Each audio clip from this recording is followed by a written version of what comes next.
સુરતના લિંબાયત વિસ્તારમાં લોકોમાં ભયનો માહોલ ઉભો કરી આતંક મચાવનારા અસામાજિક તત્વની પોલીસે કાયદાનું ભાન કરાવી શાન ઠેકાણે લાવી દીધી છે। રુસ્તમ પાર્ક ગલી નંબર 3માં ઘરમાં ઘૂસીને તોડફોડ અને મારપીટ કરનાર વસીમ ઉર્ફે કાલિયા અને સમીર ઉર્ફે ઘુંઘરૂ સહિતના 4 આરોપીઓને પોલીસે ઝડપી પાડ્યા હતા।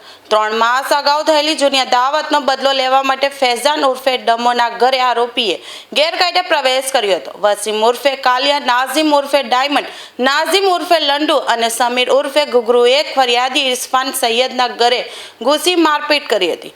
એટલું જ નહીં, આરોપીઓએ ચપ્પુ બતાવીને ધમકી આપી હતી। ઘટનાની ગંભીરતાને ધ્યાને લઈ લિંબાયત પોલીસે તાત્કાલિક કાર્યવાહી હાથ ધરીને ચારેય આરોપીઓને ગણતરીના દિવસોમાં જેલના સળિયા પાછળ ધકેલી દીધા હતા। આજે પોલીસે કડક વલણ અપનાવતા તમામ આરોપીઓને ઘટના સ્થળે લઈ જઈ ગુનાનું રિકન્સ્ટ્રક્શન કરાવ્યું હતું અને જાહેરમાં તેમનું સરઘસ કાઢીને ગુનેગારોમાં ફફડાટ ફેલાવી દીધો હતો। ઝડપાયેલા તમામ આરોપીઓ અગાઉ પણ અનેક ગુનાઓમાં સંડોવાયેલા છે। વસીમ ઉર્ફે કાલિયા પર અગાઉ 3 ગુનાઓ નોંધાયેલા છે। સમીર ઉર્ફે ઘુંઘરૂ પર અગાઉ 5 ગુનાઓ નોંધાયેલા છે। નાઝીમ ઉર્ફે ડાયમંડ પર અગાઉ 1 ગુનો નોંધાયેલો છે।